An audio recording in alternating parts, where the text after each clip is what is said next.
Mr. President, Wall Street has undergone a radical transformation in recent years. We saw the rise of high-frequency trading, where buy and sell orders move in milliseconds. We saw the emergence of so-called dark pools, which permit confidential trading in growing volumes to take place away from the public eye.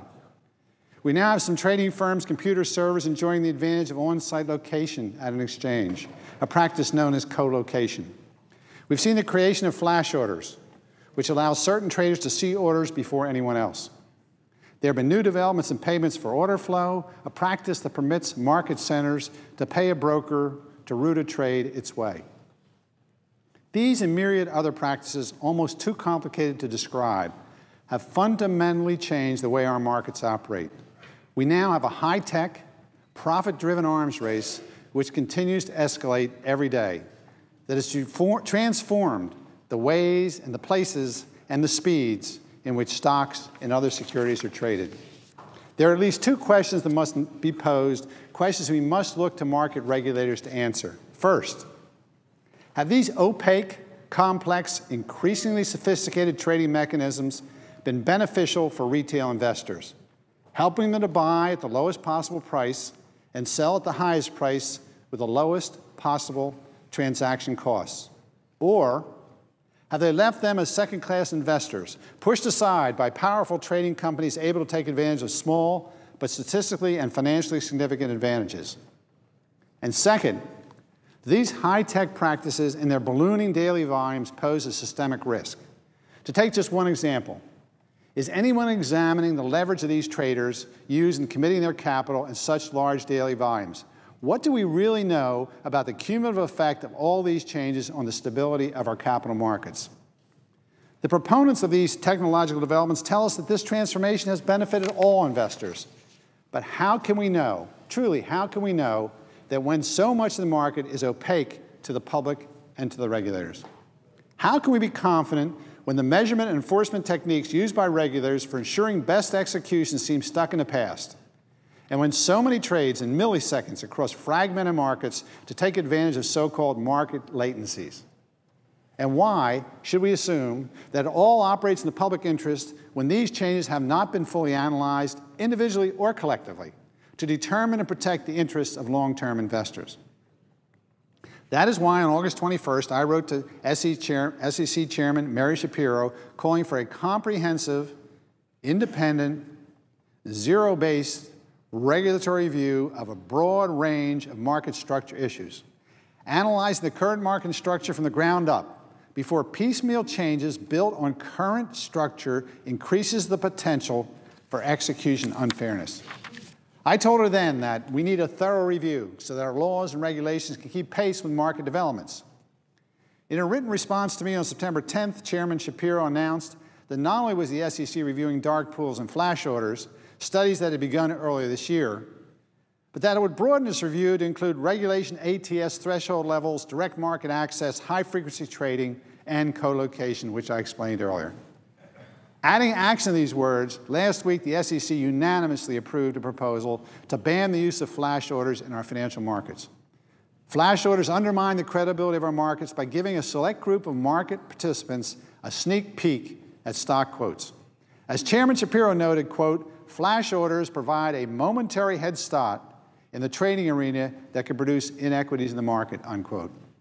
I really applaud the SEC for this action.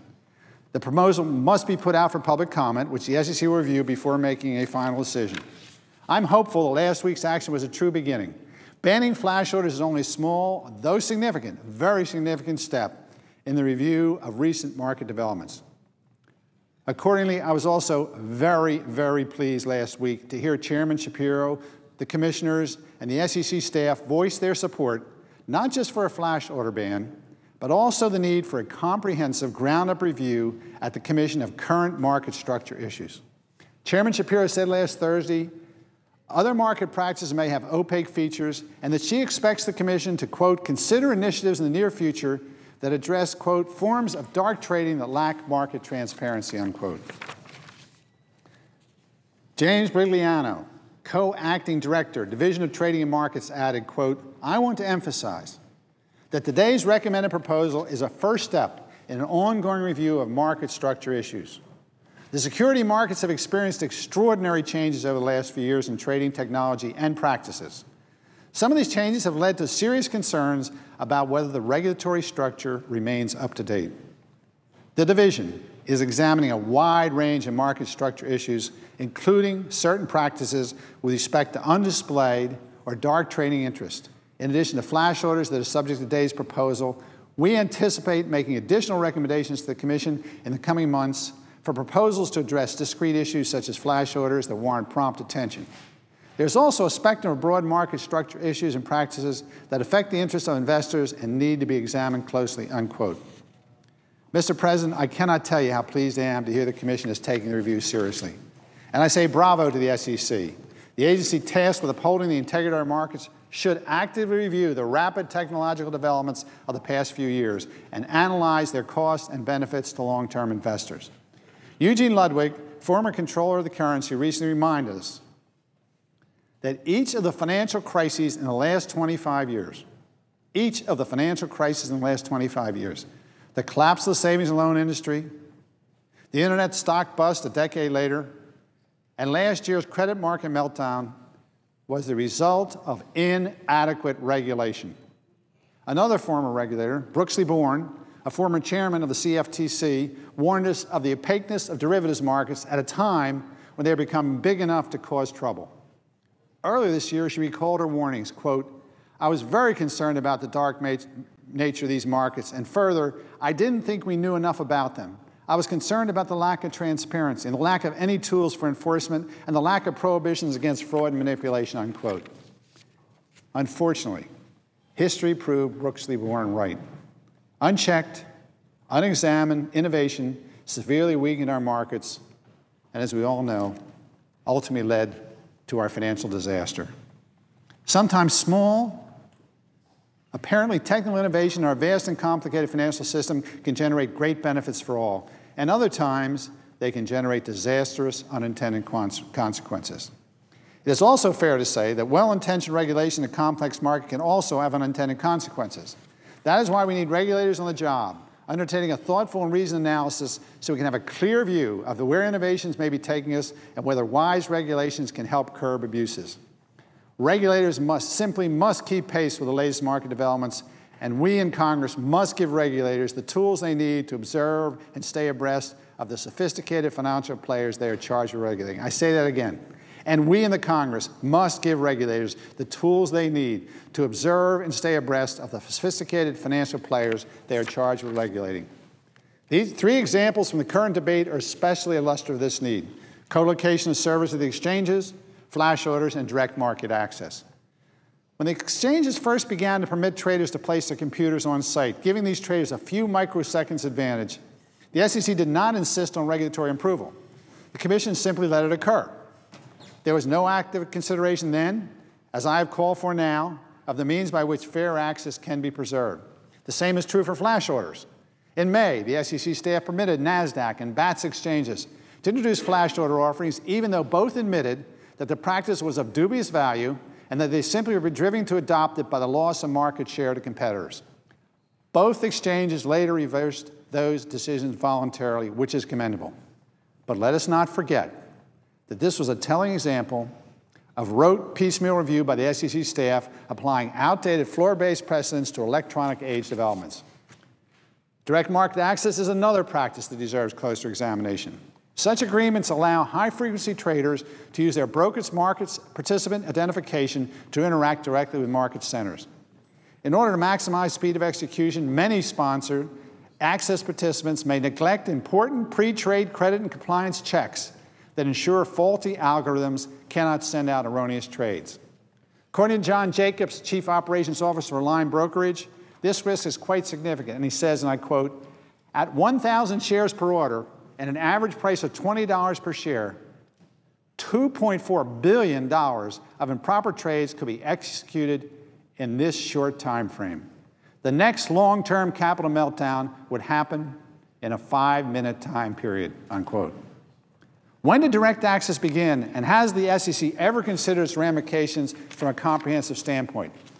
Some are now saying that co-location of flat orders are very old-fashioned concepts, And perhaps co-location, for its part, will ultimately practice better in the automated environment than it has on the floors.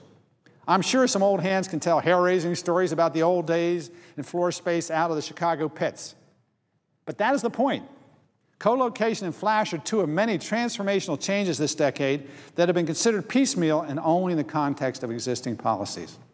Like direct access, these changes may have been found equal or even superior to their floor-based antecedents. But in an automated age, these changes need to be subjected to a holistic analysis of their collective impact on the markets and our regulatory infrastructure. The same is true for high-frequency trading, dark pools, payment for order flow, liquidity rebates, and other market structure issues.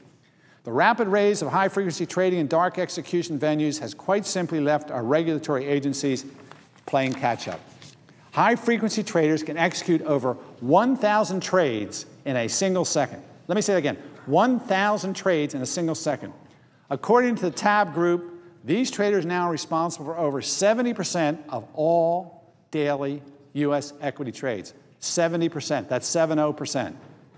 And we're learning more about high-frequency trading every day. According to one industry expert that I quote, most high-frequency shops have huge volumes but few transactions. About 95 to 97% of trades are orders sent and canceled, unquote. What does all this mean for the long-term investor? Trading is not only faster, but it's also quickly become less transparent. 12% of trades are now conducted in dark pools, compared to less than 1% 6 years ago, and substantial percentages of trades are internalized at broker-dealers, never reaching a public exchange. Maybe in the old days, there were block trades happening in the dark too. I don't doubt it. But many commentators have raised concerns about whether darkening trends today truly threaten to undermine public price discovery. The strength of free market is in its public display of price quotes to all market participants. These recent developments quite simply need to be better understood. Yet still, after all the disasters, the billions of dollars lost, the homes foreclosed, the jobs lost, after all the pain that has been caused across this country, some on Wall Street reject even the notion of regulatory scrutiny. They become defensive about politicization of the process when Congress asks basic questions. They say that Congress and the media can never understand high-frequency trading. They point to the benefits of high-frequency trading, narrowing spreads, added liquidity, and faster execution, and ask everyone to trust there'll be no side effects, no unintended consequences. Some still argue that the market operates best without any regulation. The changes in market structure are the natural consequence of innovation and competition, and that there's nothing good to be gained from regulators or Congress studying possible sources of inequity. To their credit, not everyone on Wall Street has reacted this way. Others have said that now is the right time for a comprehensive review of market structure developments. These Wall Street leaders, and they're true leaders, acknowledge that there are indeed many valid questions being raised about dark pools, payment for order flow, other market innovations, and the measurement and enforcement of best execution. Indeed, some high-frequency traders have said they welcome a regulatory examination of high-frequency trading because they are confident that high-frequency trading will pass the test with flying colors. This is the correct attitude. We need a regulatory review with Wall Street's cooperation. It is in the nature of our financial markets to push the envelope, to take in more and more risk, and to exploit any crack in the wall when there are profits to be won. There's nothing wrong with this. But to have a full accounting, we also need to add up the cost of long-term investment to financial stability, to innocent bystanders of each new generation of innovation. In years past, without a sufficient regulatory presence, an aura of invincibility developed at many financial institutions. We failed to ask questions. We failed to ensure that regulators were on the field with the tools they need to do their jobs, and the results are clear. Millions of Americans have lost their jobs, their homes, and their savings. We must not repeat that mistake. We must be sure that when financial markets push the envelope, take on more and more risk, and exploit any crack in the wall, that they are monitored and regulated to assure it's in the public good. It's time for Congress and the regulators to ask questions and for Wall Street to step forward responsibly and answer them with the data to back up those answers. We cannot simply react to problems after they've occurred. We need the information and resources to identify problems before they arise and stop them in their track. Our goal is not to stop high-frequency trading. We don't want to slow it down. Liquidity, innovation, and competition are critical components of our financial markets. But at the same time, we cannot allow liquidity to trump fairness. And we cannot permit the need for speed to blind us to the potentially devastating risk inherent in effectively unregulated transaction. We cannot forget that fair and transparent markets are the cornerstones of our American system. As I said before, fairness in the financial market may be an elusive and ever-evolving concept, but it must be defined and then rigorously defended by our regulators. The credibility of the markets and investor confidence simply demand that regulators are ever watchful, sophisticated, and tough against those who would breach the rules. Mr. President, I am not demanding an immediate wide-ranging regulatory overhaul. I will not place symbolic action over prudent investigation that would be impulsive and irresponsible. But it is only prudent, given the risks of the past, that I will not allow potentially risky market practices to go unexamined. I will ask questions and strive to improve my understanding of these opaque market practices and, if necessary, push appropriate reforms. I am very, very pleased the SEC has agreed to do the same. Mr. President, if we fail to learn from past mistakes, we can be sure that history will repeat itself.